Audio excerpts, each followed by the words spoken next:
Hey everyone, Depressed here with Middara on Tabletop Simulator. I'm still using the old version, mainly because I want to take care of a few things before I switch over.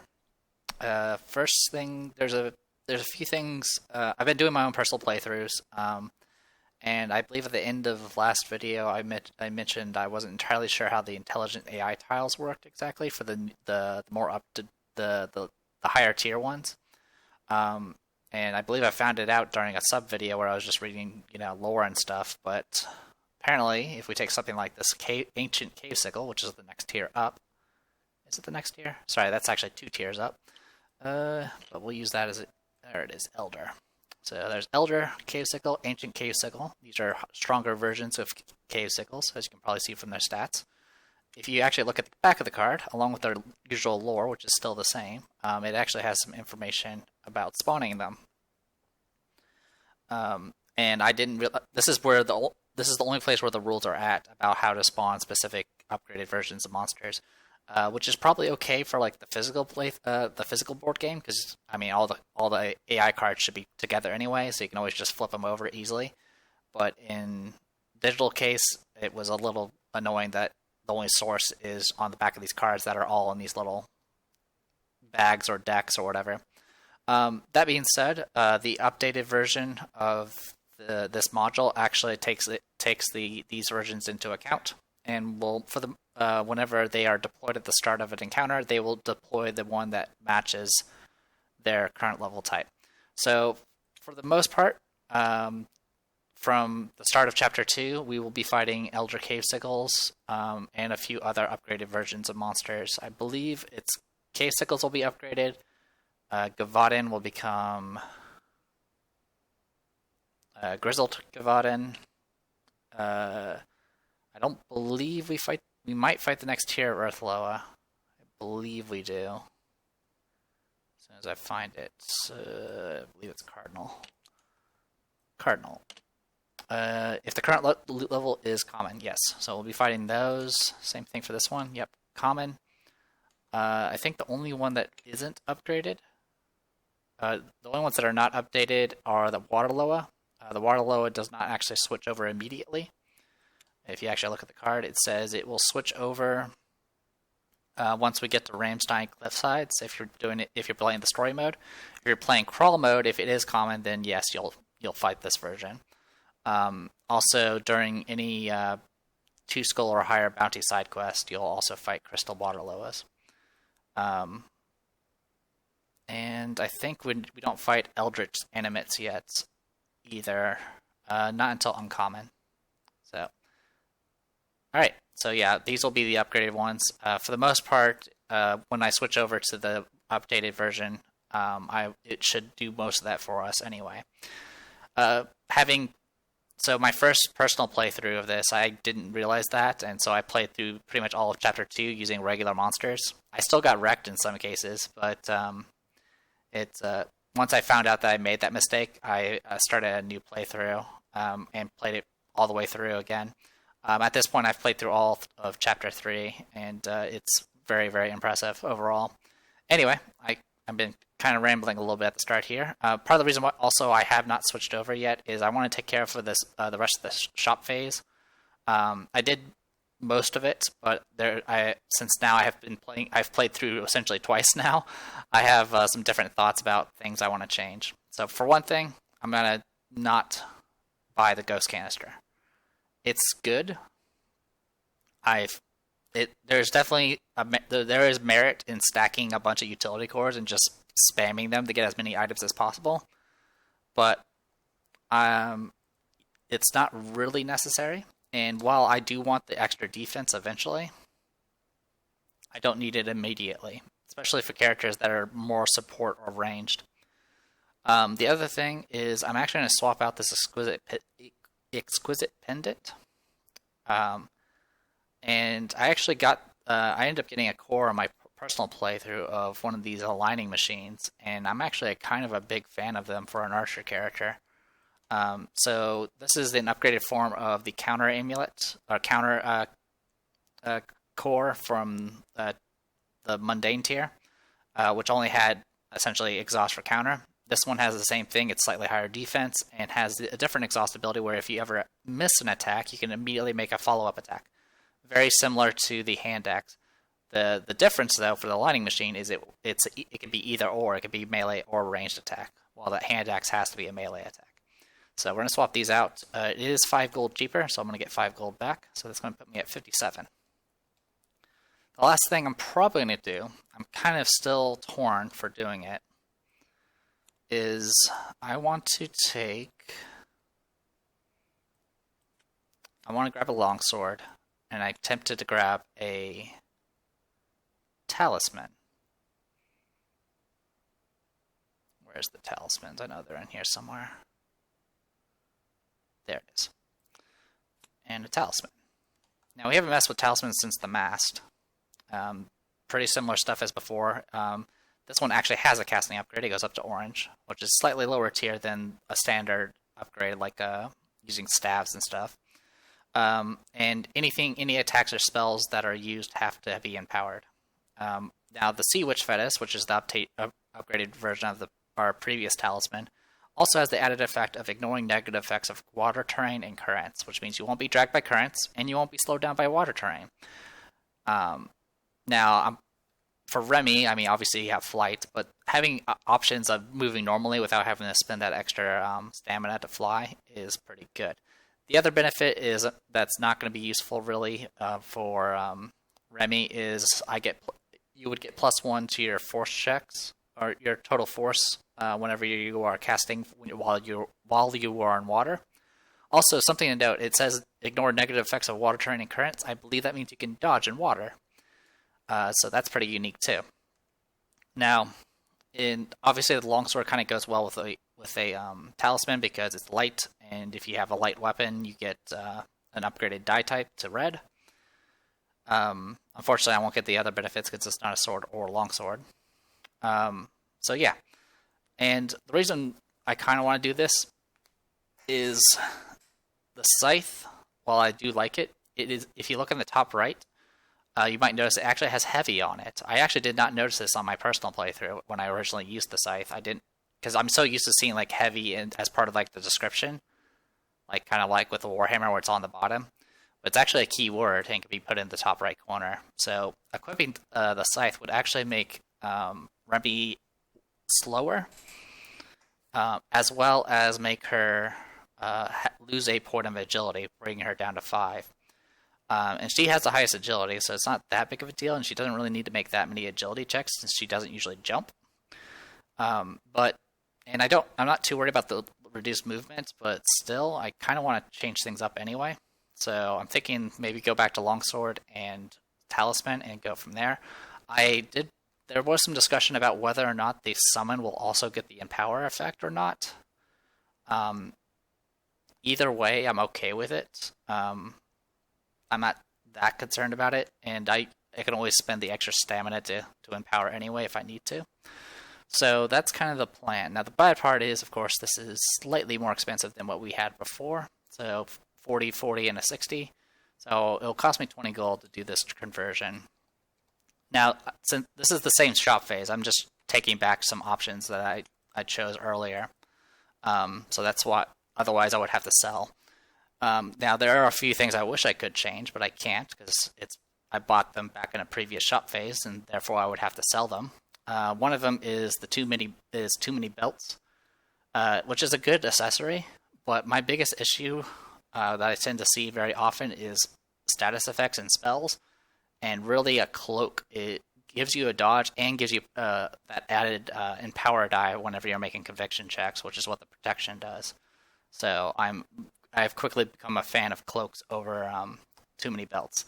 But the bad part about accessories, and I don't know why they did this design-wise, is every loot level beyond mundane increases the cost by 30. I don't know why they did that, because it's actually very, very punishing. Because it essentially means you better pick the right things in mundane, or you're screwed. Or you have to hope that you get a drop later on. So I'm going to be doing this playthrough without protection items, which kind of sucks.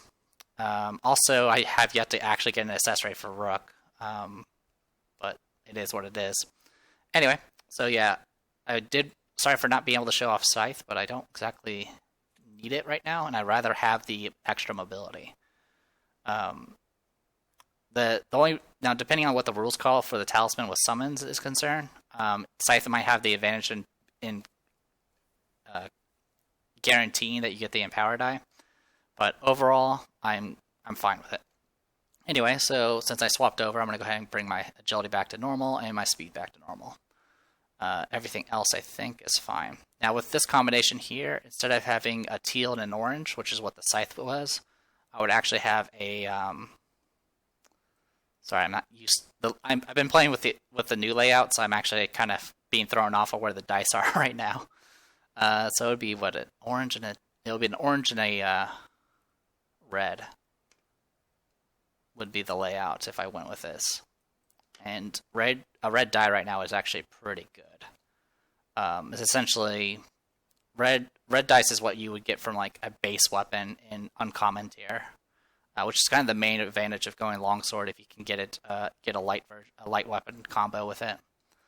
So yeah, we got that going. Now there's another thing I also wanted to do to fix before I swap over to the new layout. Let's go back to Chapter 1. And let's see if I can get back to where to a certain side quest. I believe it was Loa problems. Yeah, this one. So I'm on my second personal playthrough. I kind of got another chance to read over the starting thing here. I'm still a little iffy about how the initiative works when it comes to certain events when they spawn things that are outside player turn. Now the rules as written say, usually you would spawn anytime you spawn something. It's always like right after whatever the current figure's turn is. So if like Remy revealed a totem, it spawned something, you would put it right after Remy. And then it says if it's ambiguous, it would go just automatically to the end. And I did run into another encounter another event encounter type thing that did make it so it said at the start of a round, do this and spawn something. And it was kind of important in that one because it would actually do something that changes the layout of the map if you let it get an action. Which, I mean, the way I've been playing it, when it said the start, I assumed it just goes to the front of the initiative. So my thoughts now that I've kind of reread through this, it's either the Merchound would have spawned right after the first player's turn, or the first figure's turn, or it's supposed to spawn at the very end. As far as Loa Altar is concerned, it's not a big deal. I would have probably still waited for the thing to come at me, because Merchounds are kind of a pain to deal with when they're in water. Besides that, there was one other thing. Now, if you make the agility check, which I did, it says, I thought it was, instead of drawing a monster loot card, you just get the web feet. That's not what this actually says. It says if the monster loot card is drawn, you gain web feet. So Merchounds have two monster loots. They have their Stinger Tail, which is actually a green die, which is this die here, a one-handed weapon with reach. And then they have their web feet. So essentially what this is doing is ensuring that you don't get an upper tier weapon from a Merchound if you draw the monster loot card. So I should not have... There's a chance I should not have the web feet right now. So I'm going to go ahead and resolve that right here, right now. If it was mundane, it would literally be my first loot item if that I would have drawn. So all I'm going to do is I'm going to draw it. If I don't get monster loot, I'll just discard the web feet and get whatever gold amount I was supposed to get.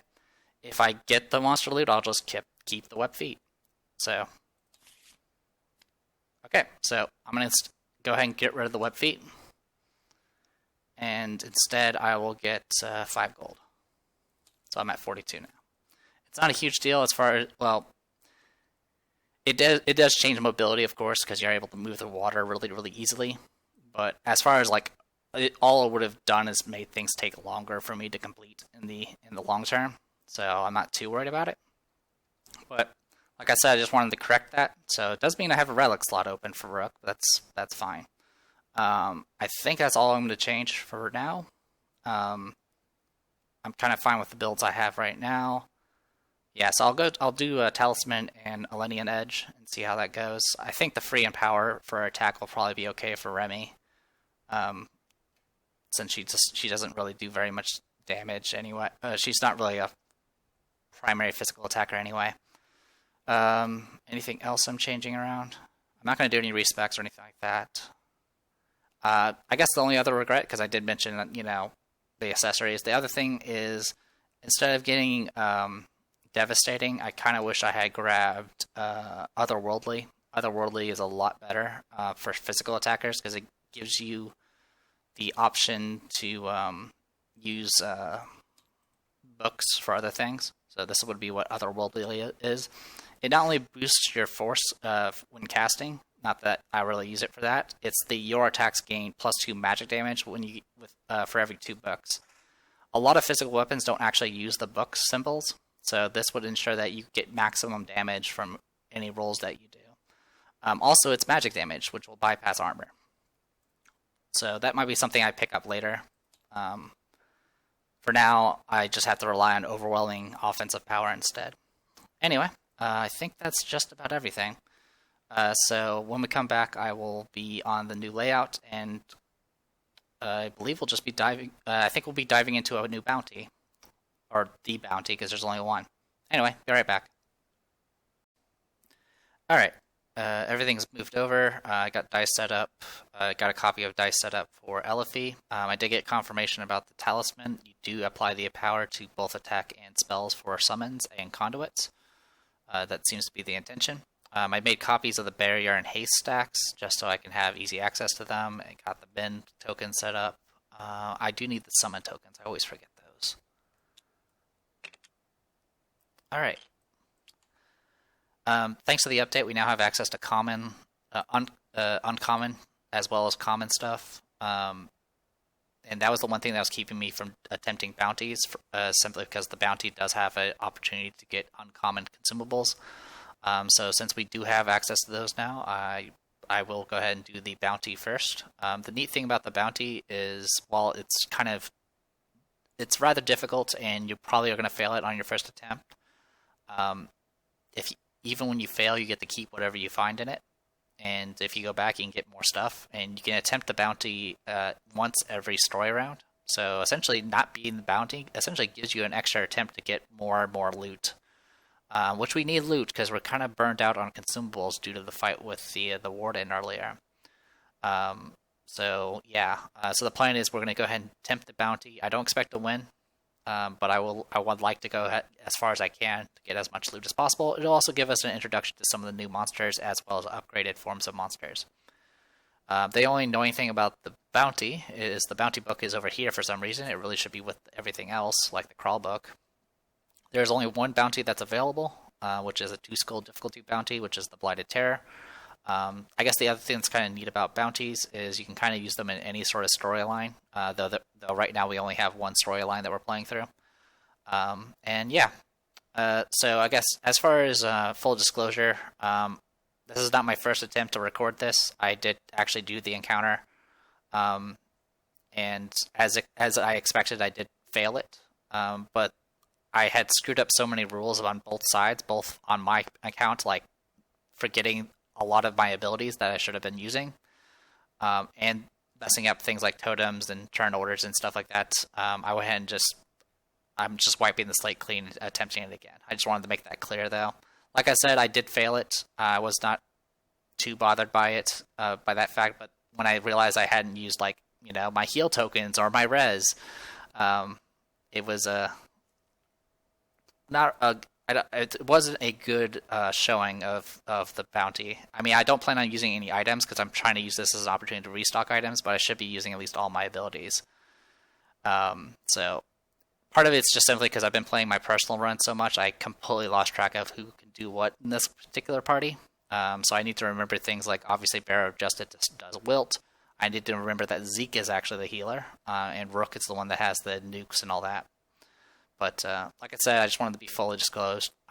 Even with this retry, I will not beat this bounty. It's just not going to happen. It's way too hard as far as the final boss is concerned. But anyway, I'm going to go ahead and read the dialogue again, and hopefully my voice will stay intact. Simon pressed himself against the wall of the alley. His chest was pounding and his breath came in muted gasp as he stared at the carnage. He couldn't tear his gaze from it. Blood rained freely down the street. An arm lay on the cobblestones, the rest of the body in tattered ribbons of meat and organs. He couldn't make sense of the scene. His mind refused to comprehend it. Above the body, a blighted guardian crouched, feeding messily on its kill. It ripped and tore at the corpse. Gore trailed from the corners of its mouth as it suddenly looked up. Simon was sure that it saw him. He was certain that he would be next. He could feel a whimper welling up in his throat and fought hard to force it back down. His whole body was a rictus of fear. If the monster decided to come for him, he would be an easy target.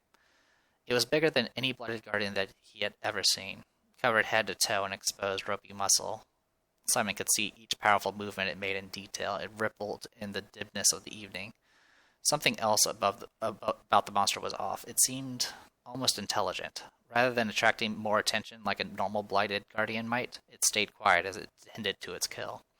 Simon continued to stare as the blighted guardian feasted. Soon, however, the meal was interrupted. Someone came out of the nearby inn, the same inn that Simon himself had left what now seemed like a lifetime ago. It was Piper. Oh God, why Piper? He couldn't stand the thought of her being torn apart, screaming in agony as the monster devoured her. Piper saw the scene and let out a shriek of fear. Something inside of Simon snapped as the horrific creature turned its attention to Piper. "No, run!" he called out to her. He couldn't let her become a victim of this blighted terror.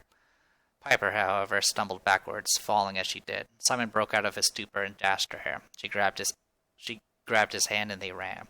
They tore through the streets, not looking back, not looking at anything. All they saw was the image of the horror they had witnessed burned into their minds. This can't be real, Simon told himself. It's all a nightmare. I'll wake up and everything will be fine. He knew it was a lie. All he could do now was to keep running. His chest burned and his head felt light. He didn't know where he was going anymore. Piper was ahead of him now, and he followed without question. Hopefully she knew where they were headed. Suddenly, Simon felt his world tip on end. His foot caught on a cobblestone and he fell hard, smashing his face into the ground. He could see Piper hesitate for a moment through his blurred vision, then turn and continue running. A small smile worked its way onto his face. Good, he thought. Get out of here. Be safe. I'm sorry I never told you how I felt. Simon struggled to turn onto his back. If he was going to die here, he would at least die facing the beast. He immediately wished that he hadn't. He felt that what bravery he had wash away at the sight of the creature bearing down upon him. It stooped over him and studied him through eyes filled with uncanny awareness. He could feel the heat of its putrid breath on its face. It was like the winds of hell billowing over him. Behind its grotesque features, Simon could see something human in the creature's face. Like it was aware of the fear it was causing. A wretched smile stretched across its thin lips, and for a moment Simon dared to hope that the monster would leave him alone. It didn't.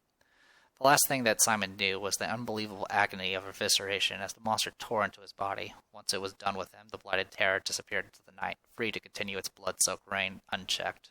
Someone would have to deal with it, or the bodies would keep piling up. Continue to page 3, search for the Lair. Following tips from the locals, you're greeted by the serene sound of a slow-moving river. To the north, you can hear water crashing against the rocks below. A rickety old bridge spans the chasm. The bridge doesn't seem safe to cross, but you need to find where this blighted terror is hiding. Let's load the page. Alright. So since this is a 2-skull bounty, that means we automatically do encounter things like the crystal water loa. So we have the upgraded form of water loa, upgraded form of an earth loa, and our first encounter with fragors.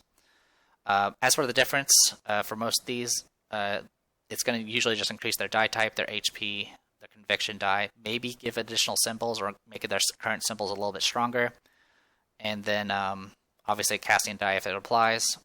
Their defense also usually go up, so pretty standard stuff. For the most part, their HP has probably gone up anywhere from 50% to double. And then there's the fragor. Fragors are swarms, so you have to kill the entire group to actually get the loot drop from it. They have 2 teal dice for their attack, their defense is 11, their health is 12, their movement's 4, they have 0 armor. Their conviction is a white die and an orange die, and they only use shields for extra physical damage. Their passive abilities are biological bulbs, which is fragors do not break attacks from their own bulbs, essentially. Anti-Magic Hum, which is while the Fragor is alive, any opponent within sphere of influence of a bulb may not cast spells. Spells are anything that literally says cast spell, so Courage Stifle is our only spell right now. And then for its AI steps, we'll go into those once we actually get their turn. Now, if you do want to take this bounty seriously on your first attempt, I highly recommend buying one of these things. These are called Augur Pagers. They're a common consumable. They cost 10 gold. But at the start of a round, you can take an initiative card and put it either in the front or the back of the initiative track. This is really useful because sometimes you might actually have the Fragors go first, and then you cry because they went first and they cover the field with bulbs. And then those bulbs prevent you from casting magic, and the moment you take steps, those bulbs will burst and wreck you. So yeah. The neat thing about bulbs, though, is they trigger on any figure besides Fragors, or yeah, pretty much anything but Fragors. That includes if you transform into a Fragor using conduit summoning. So things like this Earthloa could trigger bulbs, and those bulbs will actually affect the Earthloa as well as you. So overall, though, you generally want to kill them before they start sending bulbs, because they're not fun to deal with.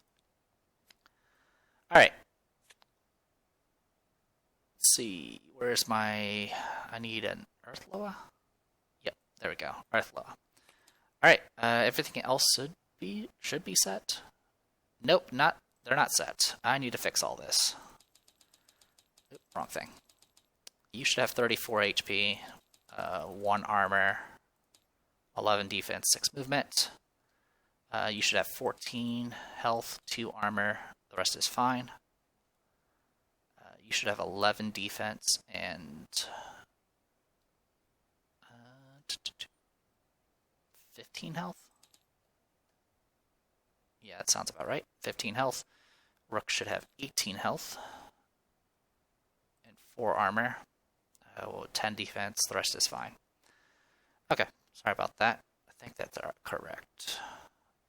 12, 20, 22, 26, 30, 34. Yep, 34 health. Yep, and only 2 of them have upgraded cores right now. Okay, I think everything's fixed now. Alright, let's reset initiative and go. Alright, Fragor goes second. Oh, I need to actually place my characters. I should have done that before I actually shuffled. That's okay, we'll manage. Alright. Not much we can do about this then.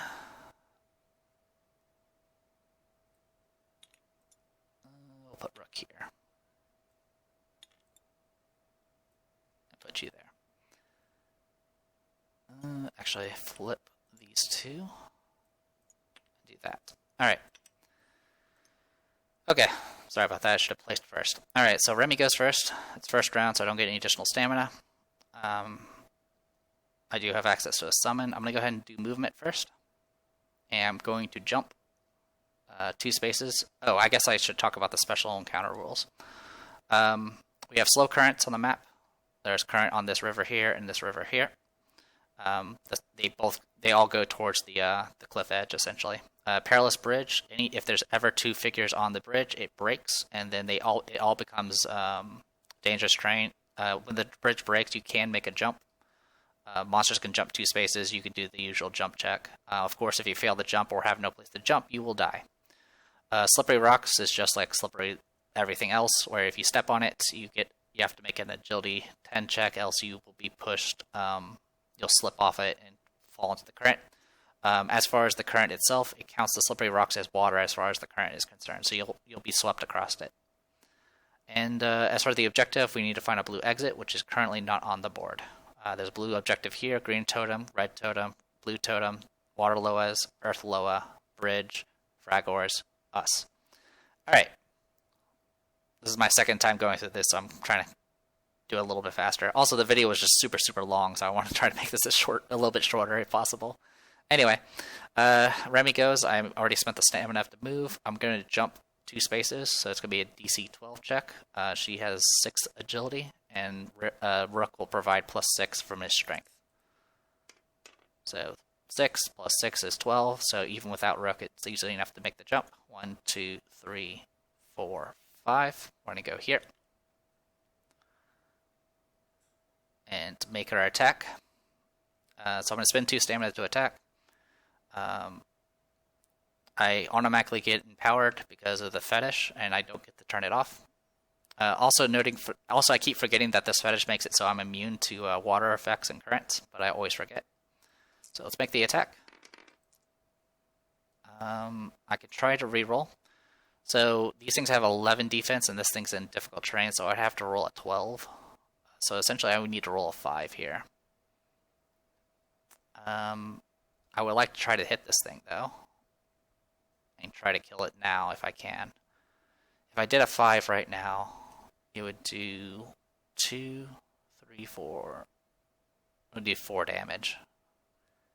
I don't think it's going to matter that much, but any help I can get. Yeah, I think I'm going to wait, and I'll take the miss, and then I'm going to go ahead and do summoning, and summon Elifie, and get her on the board, like so. She'll go after me, or after Emmy.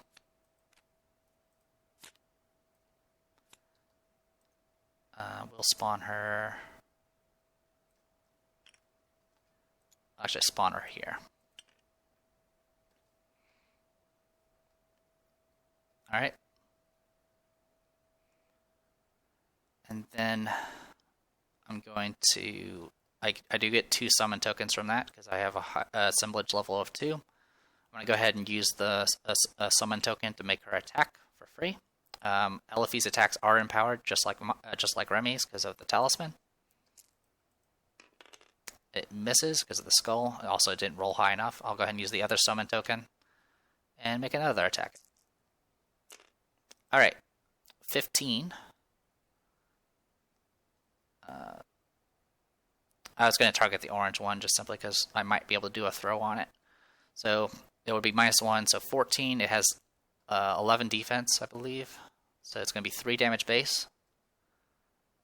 Every book is +1 magic damage. So 3, 4, 5, 6, 7, 8, 9. So 9 damage to the orange Fragor. I'm going to go ahead and flip my Animism and throw for a purple die. For 6 damage, that kills that one. They only have 12 health. Alright, so that's 1 down. Alright, so that was Remy's turn. The reason why I was able to attack with Elifie is because that's what you can do with the summon tokens. Of course, they don't refresh, so I've pretty much burned her load at that point. It goes to Elifie's turn. Elifie does start with 3 stamina. They also got these new little stamina counters, which is nice. It's a lot easier to keep track of them. Alright, so first things first, I'm going to go ahead and do Gore Shot. She does use the Empower die because of the talisman. She has a casting die of orange. She's going to target the purple one. Alright, 2 plus 2 from the books is 4, plus 6 is 10. So force 10. 6, that's a fail. It's going to do 2 damage to the purple one, and then she's going to take 2 damage to increase the damage by 4. So 6 in total.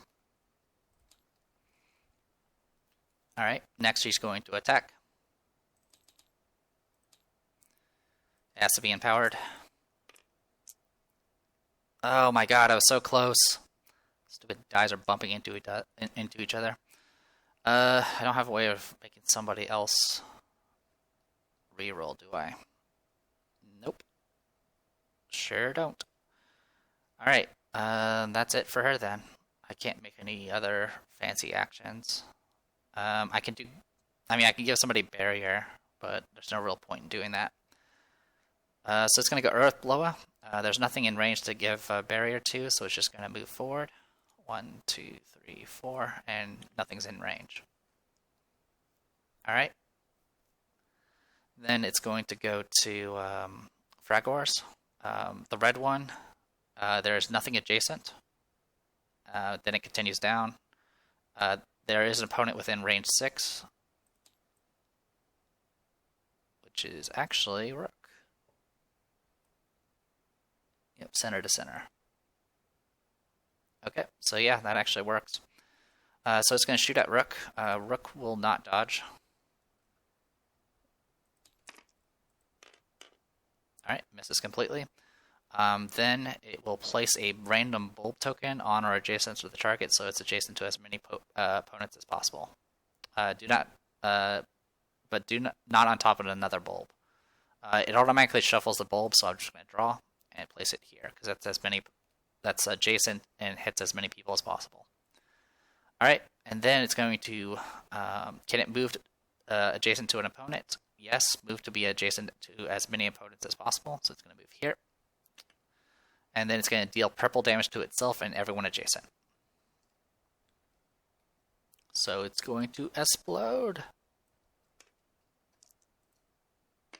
3. So it's going to take 3, and both Remy and Elifie will take 3. Okay. Then the other Fragor, there is somebody adjacent, so it's going to do a attack on Elifie, and if it hits, it will do a follow-up of Force 11 Disease. Disease makes it so you can't have any positive buffs, so it automatically removes them, like Barrier and Haste. And it also makes it so you can't remove damage or other effects. So if you have disease, wilt, and poison, you can't remove wilt or poison until you remove the disease first, and you can't heal until you get rid of the disease. So it's going to attack. Elifie is nimble, so she will go ahead and roll her dodge. Of course, I fail. Alright, and then it's going to make an attack. 11 is exactly a hit, of course. Alright. So, I actually did really good on the Fragors on the first run. So 11 versus 11 defense, because the defense is the same. And it's going to do 2 extra damage from shield, so it's going to do 2 physical. And then I have to make a check. It's white and purple. That's 9, which is not enough to resist the disease, so she is now diseased. And we don't really have, besides items, we don't really have too many ways to remove disease. Elifie can remove it using Gore Cleanse, but it's going to hurt herself doing so. Alright, and then it's going to take a shot at furthest opponent, which is going to be either Zeke or Nightingale. It's going to be Zeke. Zeke will go ahead and dodge. Actually, no, he's not. He will take it. So, attack. Alright, 9's a miss. It's going to place a bulb. We'll place it right there. Alright, and then it's going to move to be adjacent to as many opponents as possible. So it's going to go 1, 2, 3, 4. It will provoke a break attack from Elifie, so she's going to do it. It specifically states to move in a way so it hits as many things as possible, so that's why it's going to actually provoke it. 16 is more than a hit, and that is more than enough to kill that Fragor, I think. Let's find out. So it moved. It's based off of its original position, so it's going to be right there. So no penalties. So 11 versus 16, so 5 damage base. 2, 3, 4, 5, 6. So another 6 on top of that is 11. So 5 physical, 6 magic, and another 2 from the Starburst. So more than enough to kill it. So good news is it didn't explode. Bad news is it did get a bulb out. Also, that means I can't cast any spells right now. And that's it for Fragors. It now goes to Zeke. Now the question is, so here's the dangerous part. If I try to move here, I'll hit the bulb will trigger, and if it's paralysis, the current will take me down and kill me, or kill Zeke rather. So yeah, we don't want to do that.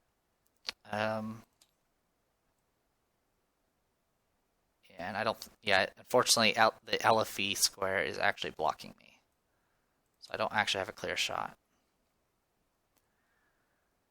So what I'm going to do is I'm going to move on top of both these bulbs, and that's going to be my action. But I have to do it in order. So first bulb's going to trigger. Deal purple physical damage. 3. So it's going to do 3 damage to Nightingale. And 3 damage to Zeke, but it's going to take only 1 because of his armor. So 1, 2, 3, and then this will trigger. In current turn and inflict paralysis. So everyone's now paralyzed.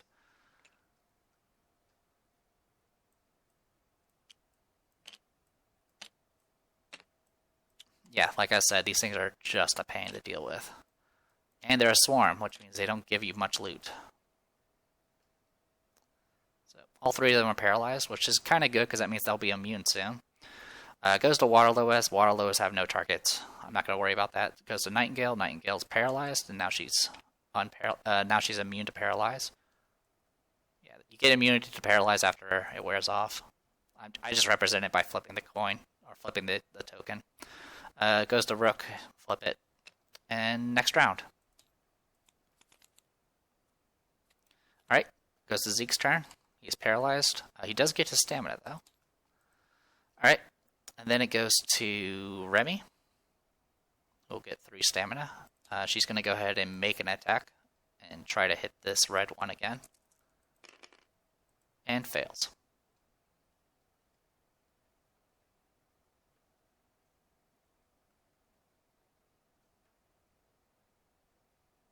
And yeah, that's pretty much it. She'll go ahead and move. She's going to go 1, 2, 3. That will provoke a break attack from the Fragor. She's going to use the too many belts to dodge. And then she's going to go ahead and reroll it using Perpetrator Catsuit. Okay, so 3 plus 11, so she has 14 defense, and she was moving out of difficult terrain, so she's at essentially 15. Makes his attack. 12 is a miss. Because it's going to go down to 11. Yeah, definitely misses. I don't have a way of countering, unfortunately. I do not. Alright. Takes care of that. And I did forget about these cat suits actually reducing melee damage, so I'll need to remember that in the future. Alright, so that takes care of that. Goes to Nightingale. Nightingale is good. She can actually do her actions now. So what she's going to do... 1, 2, 3, 4, 5, 6, 7. Ew, that's risky. I mean, Elfie will be able to move, so that's fine. Okay, you know what? We're going to do it this way. So 1, 2, 3, 4, 5 for her movement. Goes to there. She's going to go ahead and do down the masses. Spending 2. She's going to fire a regular shot at the red Fragor. And miss completely. But she's going to go ahead and pop a lining machine, which is whenever you resolve an attack and it was missed, you can make another attack on the same target. And do not much better. Alright, and then for the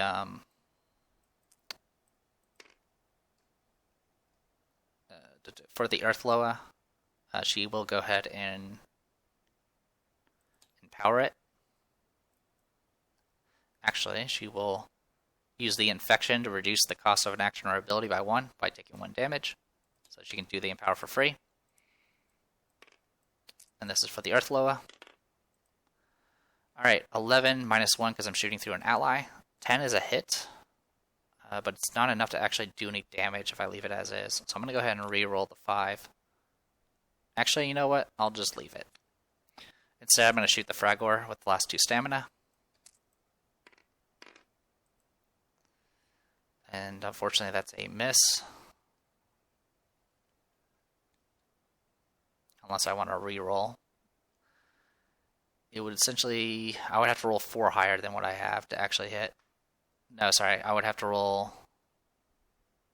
3 higher than what I have to actually hit. Alright. Well, in that case, let's go ahead and use a fight drive. So, fight drive on Fragor. I'm going to re-roll the 2. Alright, 7, and then I'm going to use Kill the Messenger on the other 2. Taking the lowest value and making it the highest. So that's 15 minus 2, because I'm shooting through an ally and it's difficult terrain, so 13. So, and it's 11 defense, so 2 damage. 3, 4 damage from the Starburst. And then the 5 shields makes another 6. So it was 2, 3, 4, 10 damage. plus another 6 because barbed arrows do 3 damage each for any against unarmored targets. Needless to say, it's enough to blow it up, and that'll take care of the fragor.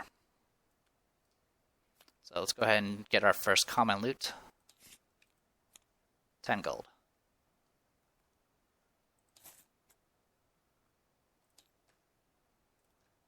Alright.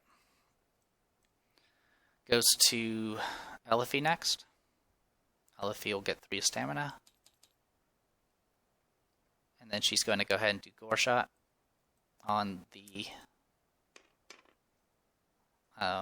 Earthloa. 3 plus 4 from the books is 7, plus 6 is 13 force in total. Was it 13 force? Yeah, 13 force, so it fails.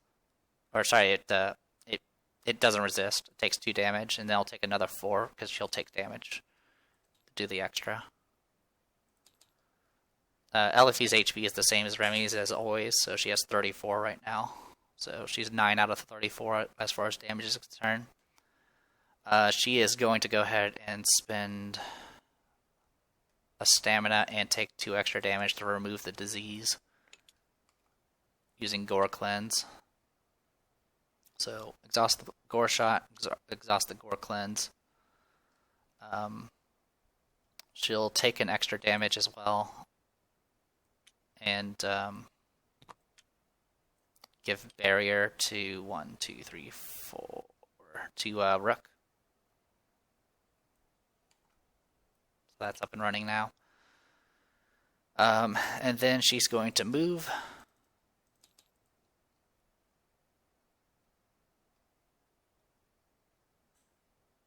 See, 1, 2, 3, 4, 5, 6. It's tempting to try to force this thing to fall, but it has a higher chance of succeeding the jump than anything I'm doing. So she'll go ahead and move up and take a swing. Using her last 2 stamina, it's automatically empowered.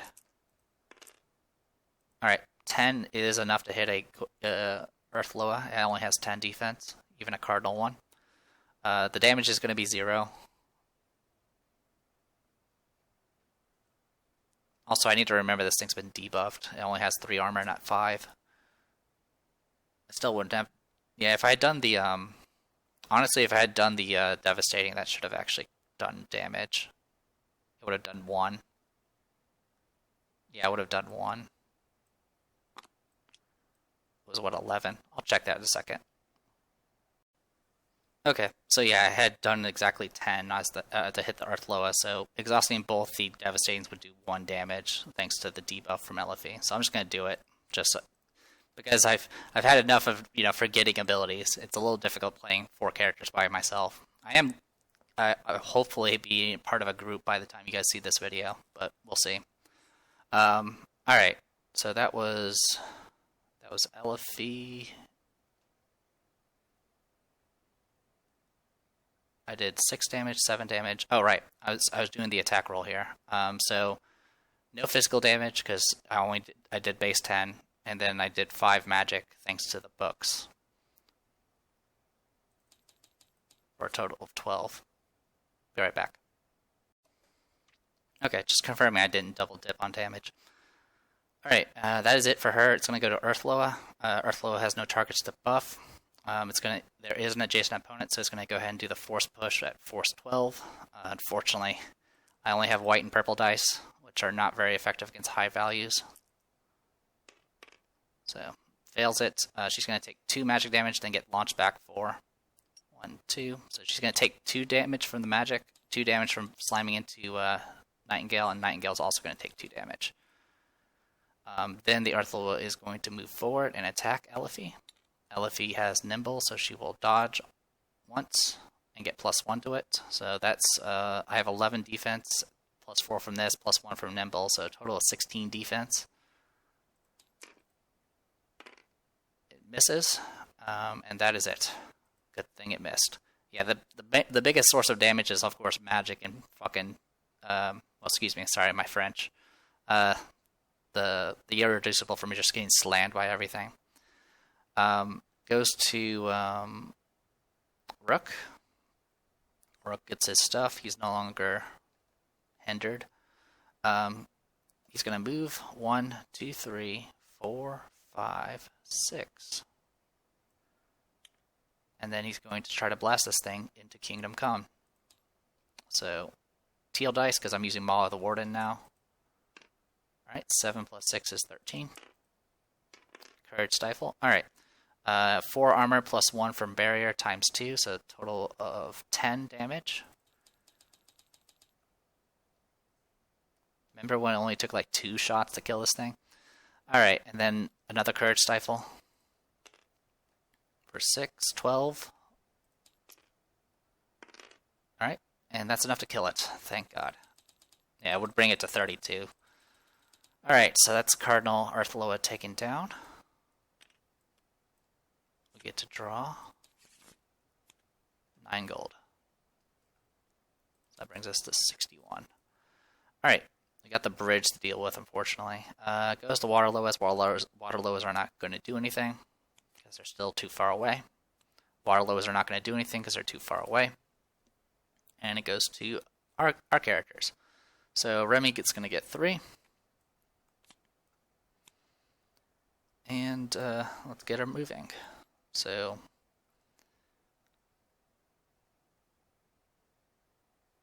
kind of seeing what my options are. 1, 2. I mean, I go 1, 2, 3, 4, 5. You know what? I'm just going to fly to here. Or rather, I could go 1, 2, 3, 4, 5, 6. Alright, so I'm going to go to here, 1, 2, and then jump across this spot here. So it's going to be DC 12. Rook will give me a boost. So 8 plus 6 from Remy's agility is enough to get across. So 1, 2, 3, 4, 5, 6. And she'll stop there. Alright. Goes to Nightingale. I haven't burned her Ambitious yet, which is pretty good. These get unexhausted, unexhausted, unexhausted. I still have a fight drive left too. Alright. So we'll go ahead and move ya. What's your strength? Only 2. 1, 2, 3, 4. 1, 2, 3, 4, 5, 6. 1, 2, 3, 4, 5, 6, 7, 8, 9.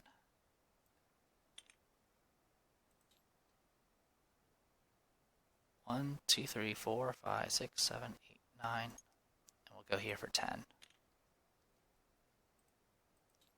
So 7 movement base, and I spent an extra 2 stamina to go the distance. Alright. Did I have line of sight of the red totem? I think I did. Yes, I did. So I'll go ahead and resolve that. So, bounty book. Get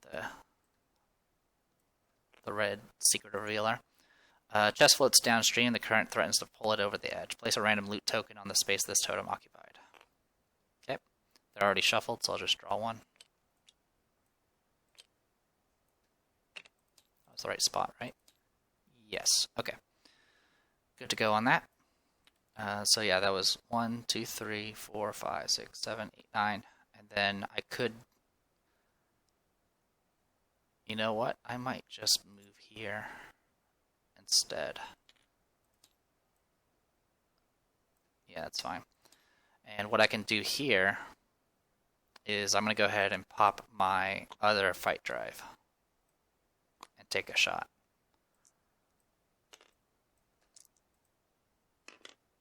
Okay. I'm going to go ahead and re-roll the 3. Alright, that's 5, and then I'm going to use Kill the Messenger on the 2, since it's the lowest value, and make it the highest. So that's 13. I am shooting through difficult terrain, so it's going to be 12. Waterlows have a defense of 1, so it's going to do 1 damage. Symbols don't matter because it's arcane, but it is unarmored, so the barbed arrows are going to do another 6, so 7 damage in total, 9 damage in total, 11 damage in total. And that was the purple one, so 11 damage. Okay. And that takes care of her. Goes to Elifie. LFE will get unexhausted. Get 3 stamina, spend 1 stamina. And go 1, 2, 3, 4, 5, 6, 7, 8. There you go. Goes to Rook. So key thing here, of course, is you got to get everyone across the bridge without breaking it. Goes to Rook. 1, 2, 3, 4, 5, 6, 7, 8. Perfect. And then it finally gets to Zeke. And Zeke will go. He's no longer paralyzed. I'm going to go ahead and pop Mending. And hopefully remember to actually use the heal tokens this time. And then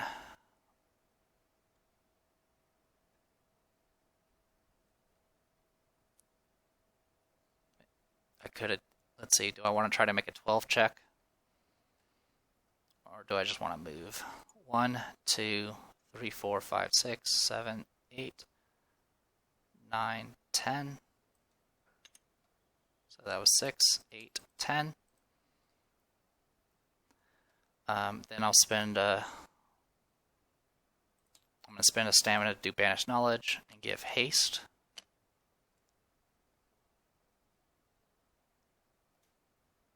I want to give haste to Remy.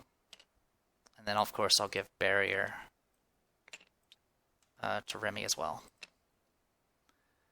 Okay, I'll take care of those. How's everyone on wounds? I know Elifie's pretty beat up. Nightingale's too far away. You know what? I'm just going to go ahead and pop the heals now. Recover 12. Elifie's pretty beefy thanks to the red dye and orange dye, and they have free empowers. So yeah, that's it for our heals. I'll take care of that.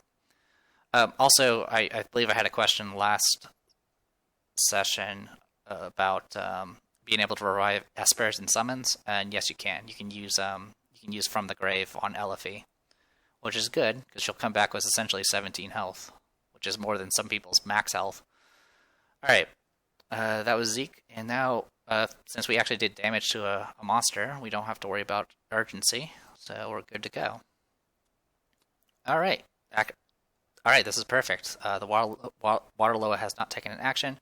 Oh, I did forget one thing. At the end of the turn, the current is going to drag this loot token 1 space. Because the current is 1 strength right now. Alright. Goes to Zeke. Let's go ahead and get Zeke moving. The bridge is not going to break as long as there's only 1 figure on it. So, spend 1 to move. 1, 2, 3, 4, 5, 6. 7, 8.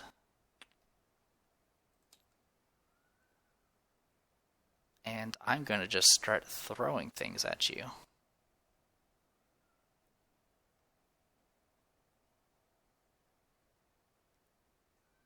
I'm just seeing if I have an option. Can I get to you for...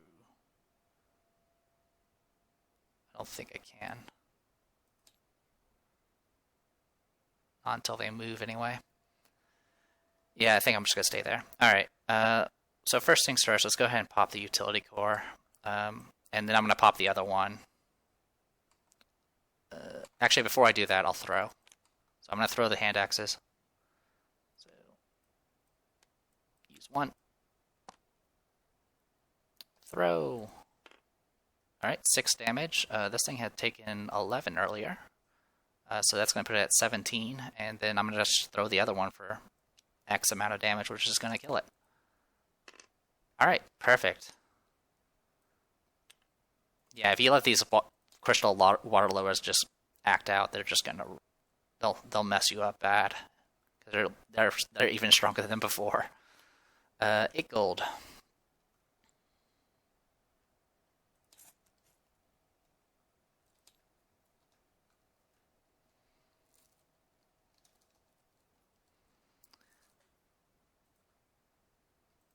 All right, definitely getting my mojo back as far as remembering how this party actually works.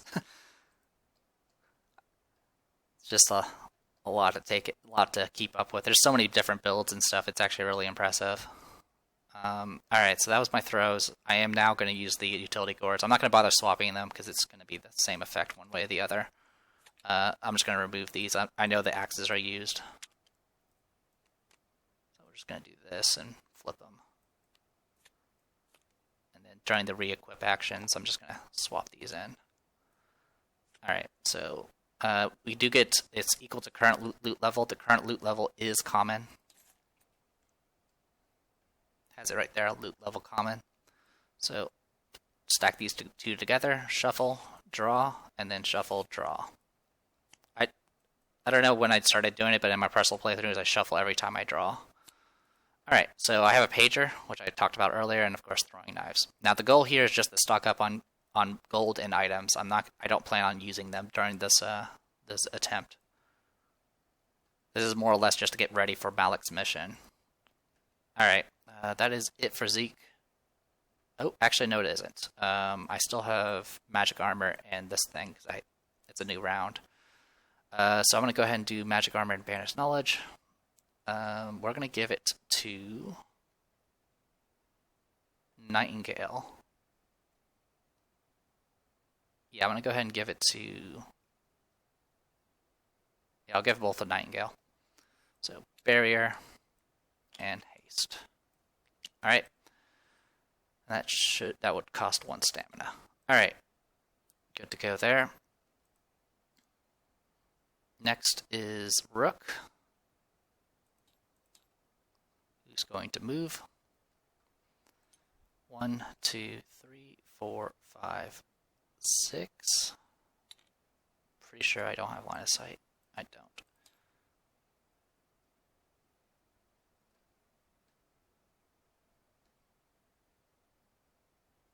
So what if I moved 1, 2, 3, 4, 5?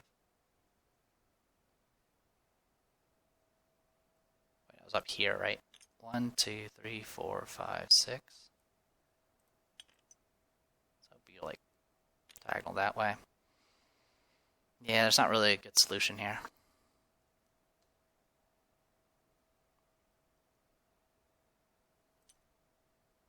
So what I think I'm going to go ahead and do is just move 1, 2, 3, 4, 5, and just hang out there for now. 6, 7. Gotta be careful about the totem here. You do not want to trigger it right now. Alright, so we'll go here for now. Then it goes to Nightingale. Unexhaust these, and these, and these. And then she's going to move. Oh, sorry, she should have 4 because of haste. And then she's going to move. 1, 2, 3, 4, 5, 6.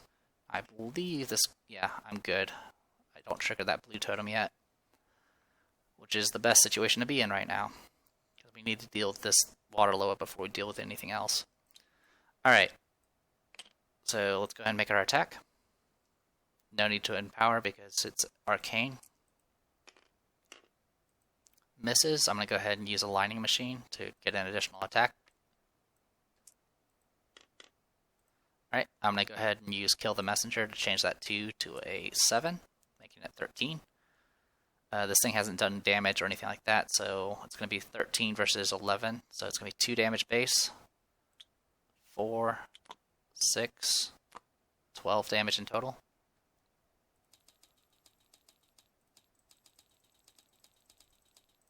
Okay. It then goes Waterloo's turn.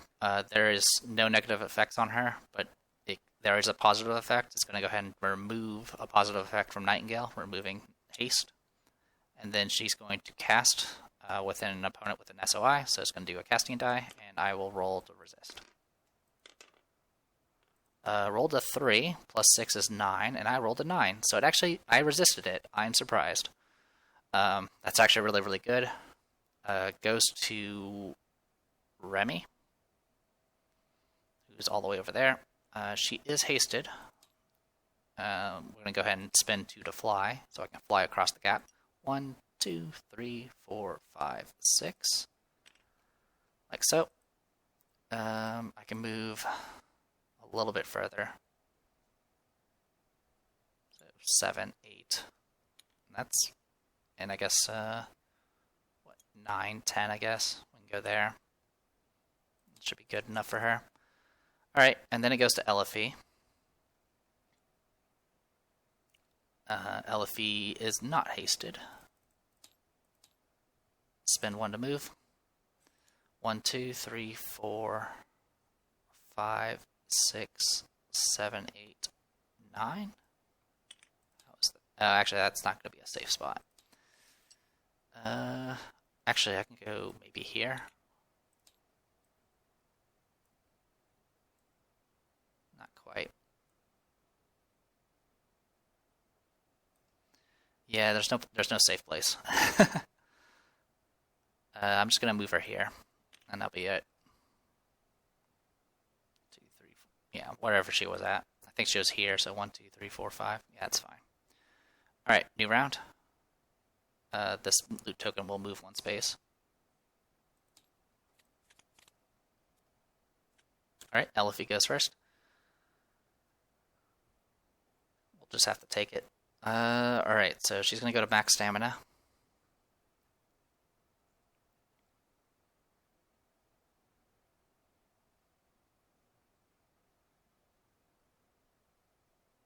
I'm trying to think here.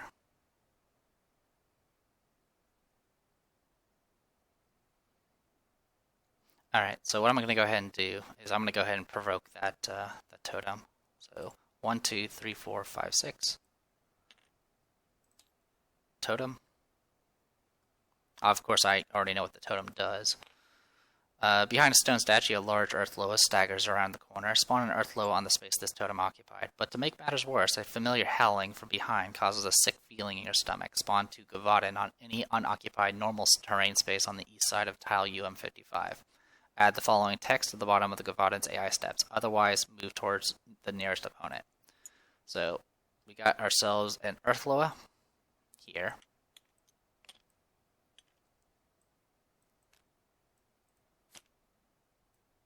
And then we're going to have 2 Gavaden. And these Gavaden are the upgraded versions as well. Which is Grizzled Gavaden. Something to note, the HP is incorrect on this one. I don't know if they fixed it yet, but as of the save I have, it's not fixed. It says 16, it should be 18. Alright, and I can set them anywhere I want along this side here. So I'm going to put them as far away as possible because it's my turn. Alright, and then we got to get a Gavaden card. And pretty much same difference for the Gavaden, they just have higher defense. They have 12 defense, which is probably the highest we've seen so far. Alright, so that's all been taken care of. I'm going to go ahead and attempt to do a gore shot on the water loa. So I'll exhaust gore shot and fire. Alright, well, that's 9. Good. It's probably going to resist it. Yep, 13. Alright, that's fine. At least I didn't blow myself up. And then it goes to Gavaden's turn. Obviously, there's nothing nearby, so it's just going to move. It's going to go 1. Well, I have to do red first.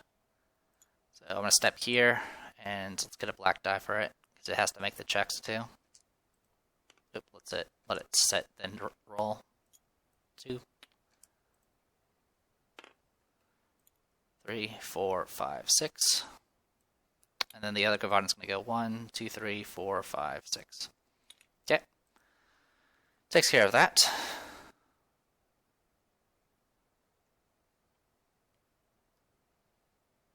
Alright, Earth Loa goes next. No allies nearby.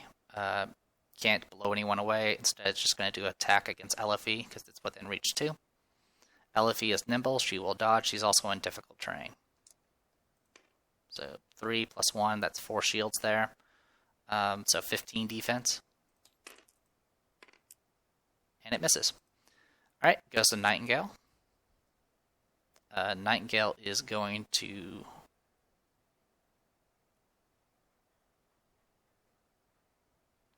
She's actually going to go ahead, she's hasted, so she can go there. She's going to rotate around. So spend 1 to move. And go 1, 2. Actually, I think I have a clear shot here. Yeah, it should be, because I have a clear shot of the totem from there. So I'm going to go here, and I'm going to do down the masses. Spending 2 stamina, and down the masses. Oh, I wasn't hasted, by the way, so I shouldn't have gotten 4. So I should be down to that. Alright, so take the shot on the water loa first. Alright, that's 12 against 11 defense, so it's going to hit. The arrows alone are going to do enough damage to finish it off, so that will finish off the water loa. Alright, good stuff. 6 gold. Alright. Gold's good. I would like to get items if possible, but odds are against me. But every little bit of gold helps at this point. And then I still have to do the shot against the Earth Loa. I am going to go ahead and empower it with my 1 stamina. Yeah, we'll do it that way. And then shoot. Alright, so I have a 3 there. I'm going to go ahead. It doesn't really matter because I didn't roll high enough on that, so I'm going to just take the miss, and then I'm going to do a second attack that's not empowered. Alright, so that's 12. Shooting through allies brings it down to 10. So that's going to be base 0 damage. I'll exhaust both of these to do 1 damage in total. It does 4 damage in total, then 3 armor. It has 5 armor, but of course LFE's debuffing it. And I'm going to go ahead and use the infection, take 1 damage to reduce the cost of an action by 1, and do that to go ahead and activate this loot token. It is yellow. I'm going to the wrong book. Bounty book's over here. Gain 2 mundane, common, uncommon consumables. So the way we have to handle this is I need to reveal the uncommon cards. Put these all together. Shuffle, draw, shuffle, draw. And then we'll do sort. To do that. To disperse them, and then I'll just put those back together. So there we go. So I actually got one of the uncommons, which is the Foaming Cleanser, which removes all effects on a figure within SOI. That includes positive and negative. Creates super viruses 1% of the time. Just going to store it for now. Alright, that is it for Nightingale. Goes to Zeke.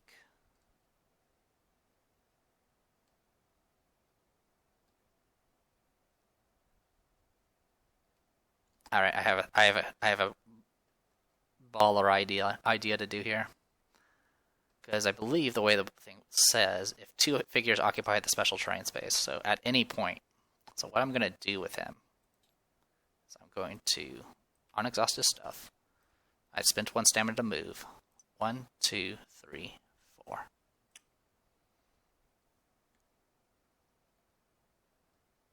I've never tried it this way before. I usually just let them cross. Actually, usually in my other playthroughs, I usually have someone that lagged behind and then just gets wrecked by Gavaden. Alright, I will go ahead and spend the necessary stamina to go ahead and give myself barrier and haste. And get that out of the way. Actually, 1, 2, 3, 4. I can actually give it to... I mean, I can give it before I move, so there's that too. So yeah, I'm going to go ahead and give haste to Rook instead. And then give barrier to myself. Or to Zeke's self. So that'll actually give him 1 stamina to spare. Alright. That is it for Zeke. Goes to Rook. So the good news is we have not triggered the green totem yet. Thanks to that red rock that's kind of in the way. Yeah, so pretty much... If I step down here or down there, that's when I trigger it. Alright, so Rook. He is hasted. Not that it matters. He's going to go to max. Spend 1 to move. Go to here. It's a little dangerous to be there, but that's fine. And Courage Stifle. 6 plus 6 is 12. Alright, so that's 10 damage. Second one. 7 plus 6 is 13. Alright, another 10. Alright. And then it goes to Remy.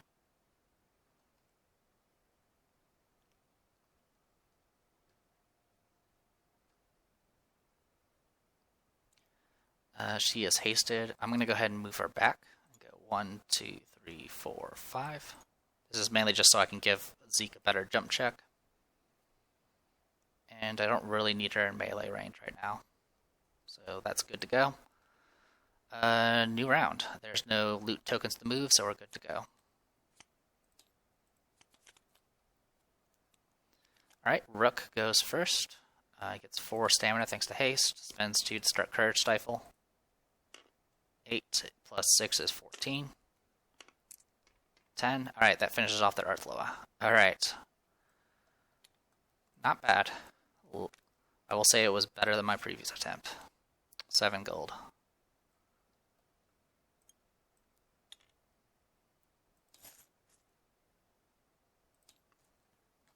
$82. Alright. That is it for him. I mean, I can move, I guess. So that's what I'll do. 1, 2, 3, 4. And 5. I can actually stand here safely. Also, the current's not going to move him because he has a rank of heavy. Which are my his stuff is updated. He's good. He should have 0 agility because he only had 1 and has a heavy. All right, that's it for Rook. Goes to Nightingale.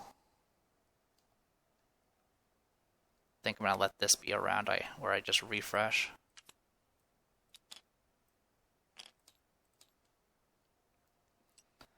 Move to there. Sorry about that. My cable was sliding away, and it's a bad cable, so it's starting to do the crackling stuff. Hopefully I cut it out, else you'll know. Alright, that is it. Oh, actually, I only gained 3 stamina because of not being hasted. Alright, that is it for Nightingale. Goes to Gavaden. So Gavaden Red is going to go boop. And that's going to trigger this and make it all dangerous terrain. So let's just borrow these. I'll borrow 2 of these. Paste.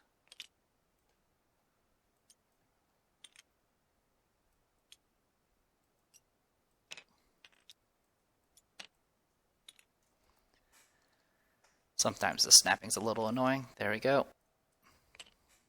Get that going. Alright. So, let's go ahead and make sure we do the rules as written. This is the first time I've actually bothered to break the bridge. I usually try to avoid to do it. All combatants currently occupying the special terrain space will jump. So this one will try to jump 2. Okay, this one succeeds. It's going to jump down here. And then any adventurer may make a jump check to any unoccupied tile. So Zeke is going to jump just back a space. Which, with the help of Remy, is more easy. It's easy enough to do. Yeah, we'll just jump here. I mean, even if he failed it, he would still be fine. Alright. And then this Gavaden can't make the jump. So it's just going to... I believe it says move closer anyway. Move towards nearest opponent. Yeah, so it's still going to move towards. I'll go there. Actually, nearest opponent would be like this. Alright, it can't make a jump, obviously. That is it for that. Goes to Remy. So if Remy wanted to, she can fly across and start trying to fight him, but that's not really a wise decision. So I'm just going to spend the stamina that she gets to go ahead and move. 1, 2, 3, 4, 5, 6. Okay. Goes to Zeke.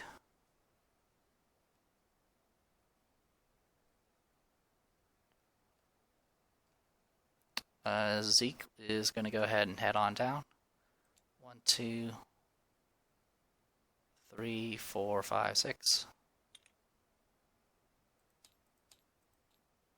Then he's going to go ahead and give haste back to Nightingale. And then give barrier to anyone else that needs it, which is Elifie. I will fight the Gavaden. It'll be on my terms. It goes to Elifie's turn. Still need to get haste on her as well. Alright, her thing is she's just gonna move 1, 2, 3, 4. Yeah, we'll just go there.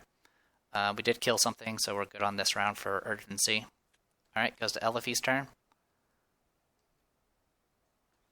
And what she's going to do is something a little cheeky. She's going to step here and trigger the green totem.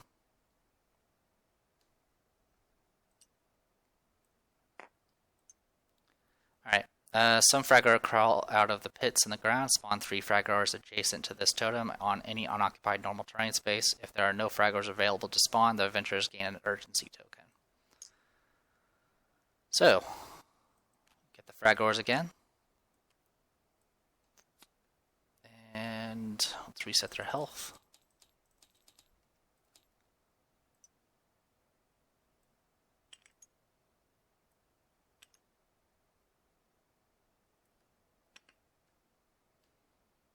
Okay.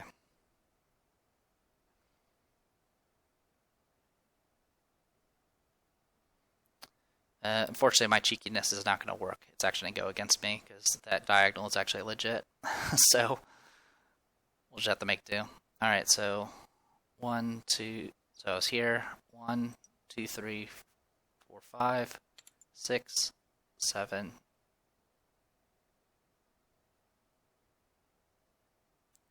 8.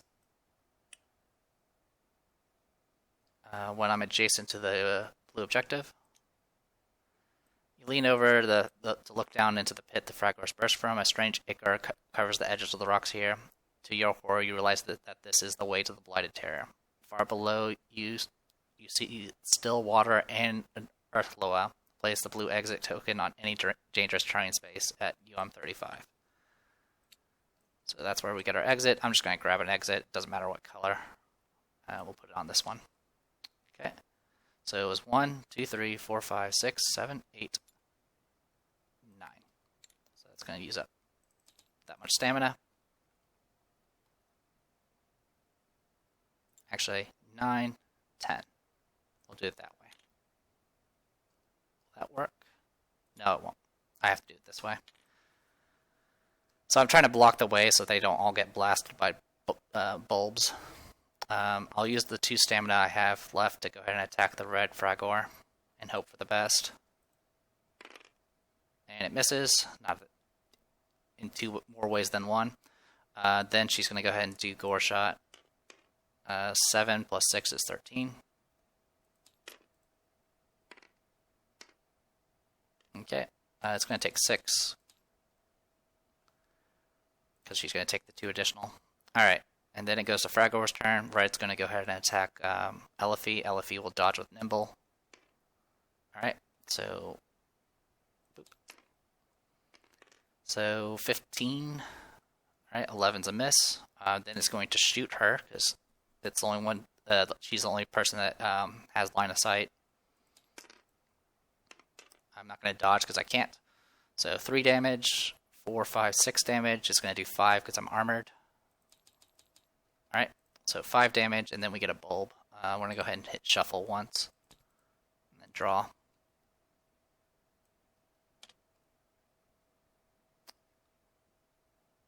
Oh, actually these didn't ever get returned, so let's fix that.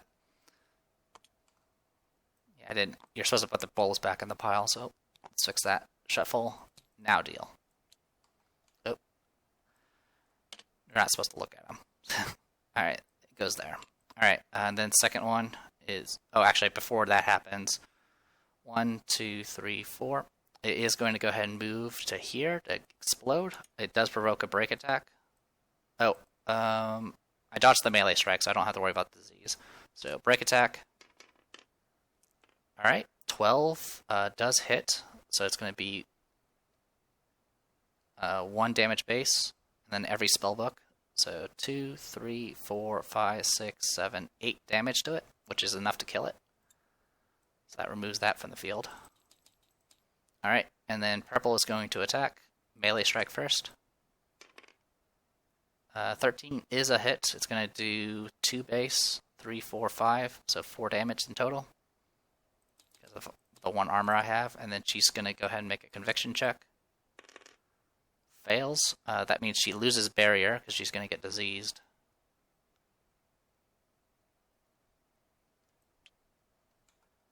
Alright. And then it's going to shoot her with a ranged attack. She won't dodge because she can't. Misses. And then it's going to go ahead and move here. It can't provoke any more break attacks. And explode. It's going to do 3 damage to itself. 3 damage to Elifie. And then it's going to do 0 damage to Rook because he has 5 armor. And then the orange one is just going to do a ranged attack on Elifie.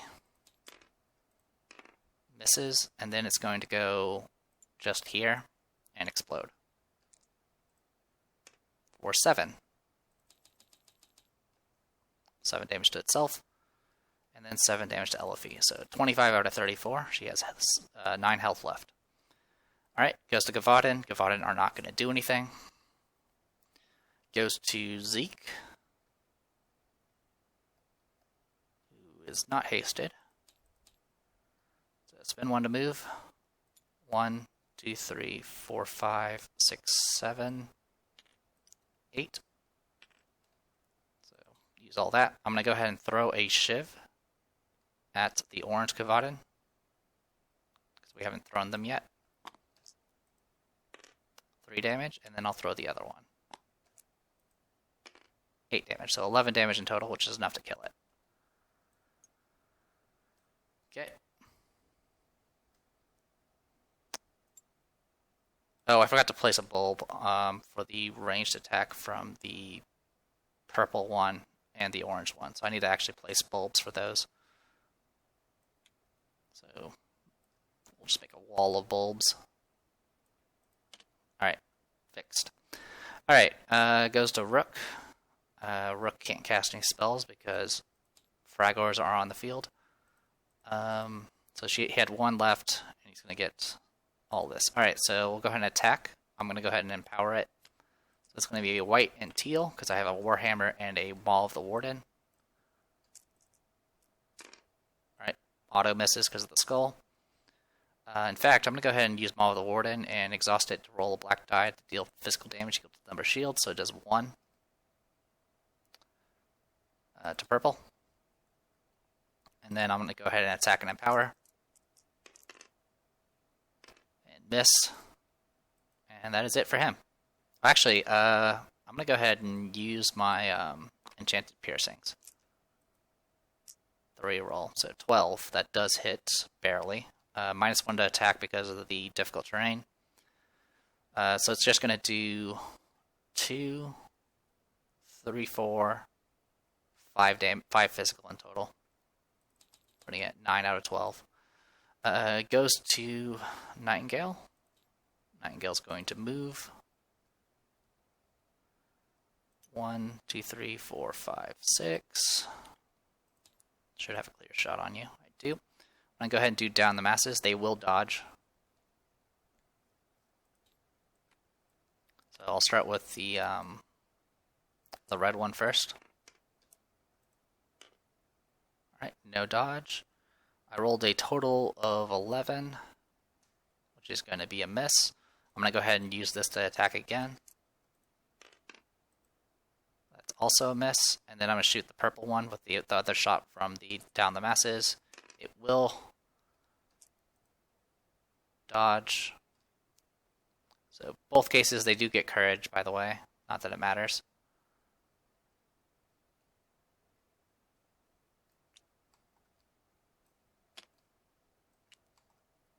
Okay. And then I'm going to go ahead and take another shot. And I'm going to shoot at the red one. Alright, 14, -1 because I'm shooting into hindering terrain. So 13, they have 12 defense, so it's going to be 1 damage, 2 damage because of the starburst, 4 damage, 6 damage, 9 damage, 12 damage in total. 12 damage. Remember, these things have 18 hit points. Alright, and that is it for that. Goes to Remy. So Remy is going to fly. 1, 2, 3, 4, 5. And then attack. It's automatically empowered because of the talisman.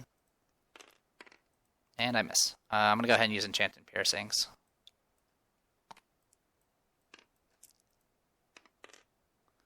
Uh, 12 is a 12 minus 1 because of Hindering Terrain is a hit because it has 11 defense. Every 2 shields gives me 2 physical. So base damage is 0. Starburst is going to give 2 magic damage. Every 2 books is going to give 1 magic damage. Alright. So Starburst is 2 magic damage. And then we have 4 shields for another 4 physical. So that's 6. And then 2 books. So it brings up to 7 damage in total. Which is enough to finish it off because I only had 3 health left. So that takes care of the Fragors. The bulbs are still active, unfortunately, and unfortunately there's no way to avoid not triggering one at this point. I was hoping to not trigger one, but that's okay. Alright, draw a card. 10 gold.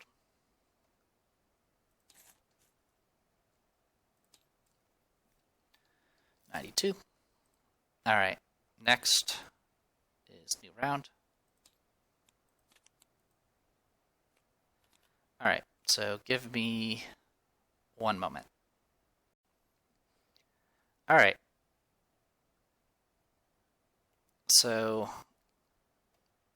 if there were no true steps on for the Gavaden, and they were attacked, they do get a aggro token.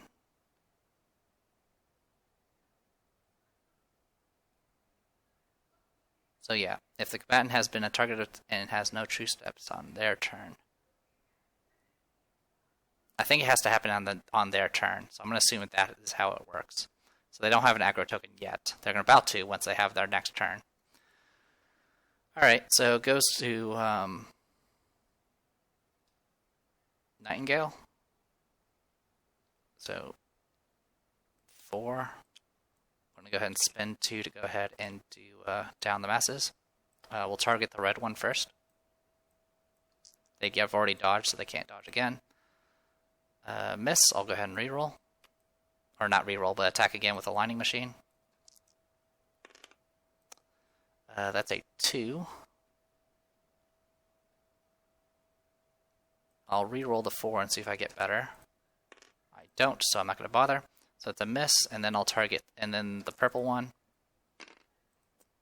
7, I will use Kill the Messenger to make that a 7 as well. So that's 14. Actually, wait, take that back. I forgot I'm not moving, so I get +1 to the attack. Let me check what the first the previous result was. Okay, yeah, that previous attack on the red one I could have actually hit barely, and that would have been enough, but that's okay. Instead, I'm going to go ahead and use down the Kill the Messenger to change that 2 to a 7, so that's 14 in total. 15 in total because I'm not moving. On the Gavaden there, it has 12 defense, so it's going to be 3, 4, 5, 6, 7, 8, 14 damage in total. Alright, and then I have 1 shot left. I'm going to target the purple one. And miss. Okay, it goes to Elifie. She is not going to move or do anything. We've already taken care of that totem. I'll just max out her stuff. Alright, goes to Gavaden. They're going to have 0 true steps, so now they're going to have aggro tokens. Alright, goes to Zeke. Who really doesn't have much to do anymore. But he's going to go ahead and move. 1, 2, 3, 4, 5, 6. I'll jump across that other part. I'll jump over the hindering train for DC 10. Alright, 12 is more than enough, especially with Rook there. 8, and then 9, 10. Okay, that's it for his movement. Goes to Remy. Remy is going to go ahead and take the move.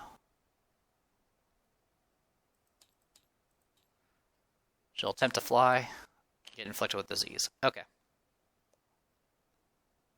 So that's going to apply disease to everyone nearby that that bulb. So one on her, that's going to remove these two effects. And then it's going to also apply one to Rook. There's already one on Elifie. Okay. So that resolves the bulb. And I'm flying now, so I can get around as necessary. So 1, 2, 3, 4, 5, 6. 7, 8, 9, 10. That works. So all that. All right.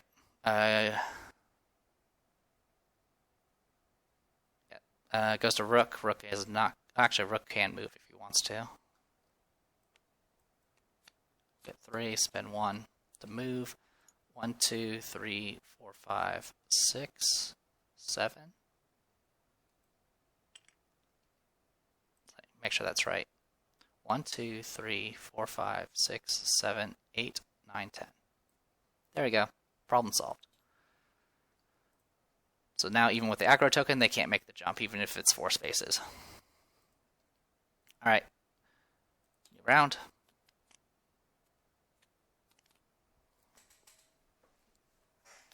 I think we still get an urgency, but I don't remember the exact rules, but just in case, I'll make a note. Alright, goes to Rook. 1, 2, 3, 4. He's going to go ahead and cast on the Gavaden.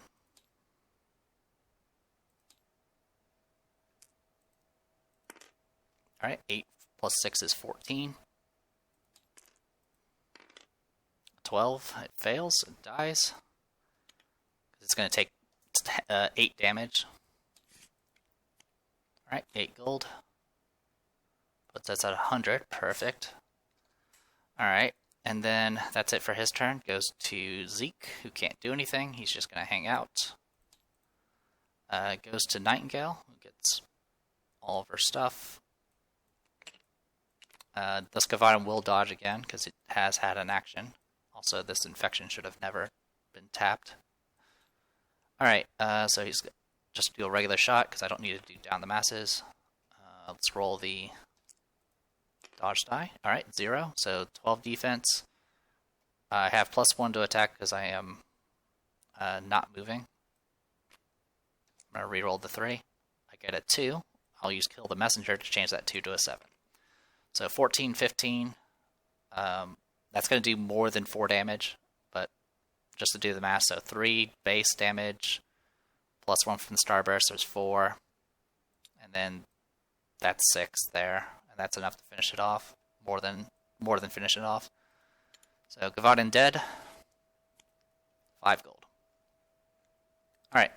So we don't need to worry about urgency this round because we killed something. And yeah, we kind of have control of the field now. Alright, Elifie's just going to sit there. She doesn't want to trigger bulbs. Remy is going to go ahead and fly the other way. Well, actually, she can move normally, to be honest. 1, 2, 3, 4, 5, 6. And then she'll try to jump across on her own. Alright. Actually, no, she's not, because I need to fly. Alright, so no, we're good to go.